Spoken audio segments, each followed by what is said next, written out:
Bab 2. Hasrat terpendam. Untuk meneruskan hasrat mencari spesies pengganti pos-pos, Zaha merancang untuk pergi ke Pulau Pisang. Menurut sejarah, pada tahun 1818, orang Aceh pernah membuka Pulau Pisang sebagai kawasan penempatan. Namun, usaha mereka gagal kerana sering diganggu oleh kuasa mistik. Seorang pawang Bugis Riau bernama Wak Buik dipanggil untuk memulihkan keadaan dan dia berjaya melakukannya dengan menanam pokok buah-buahan di kawasan itu. Namun, setelah Wak Buik meninggal dunia, penduduknya berpindah ke Tanah Besar bagi mengelak ancaman Lanon. Menurut Tok Munir, arwah datuknya, Pulau Pisang merupakan tempat tinggal orang Bunian. Sementara itu, Nek yang mengatakan terdapat sebuah gua yang menyimpan harta karun di pulau itu. Zaha pula berpendapat bahawa bentuk pulau itu menyerupai seseorang yang sedang berzikir.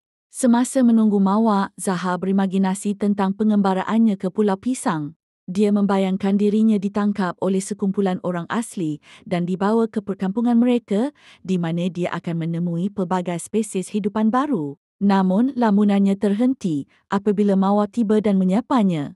Mawar, gadis yang bertanggungjawab sebagai anak sulung daripada 5 beradik, amat menjaga adik-adiknya. Ayahnya, Encik Hassan, bekerja sebagai peneroka ladang kelapa sawit, tetapi disebabkan harga sawit menurun, dia terpaksa melakukan pelbagai pekerjaan untuk menambah pendapatan keluarga mereka. Mawar dan keluarganya tinggal di kampung Maju Jaya, tidak jauh dari rumah Zaha. Zaha kemudian teringat pertemuan pertamanya dengan Mawar. Ketika itu, Mawar terjatuh di hadapan keretanya di Fakulti Pendidikan Sains Hayat. Dia ingin membantu gadis itu tetapi Mawar menolaknya dengan baik.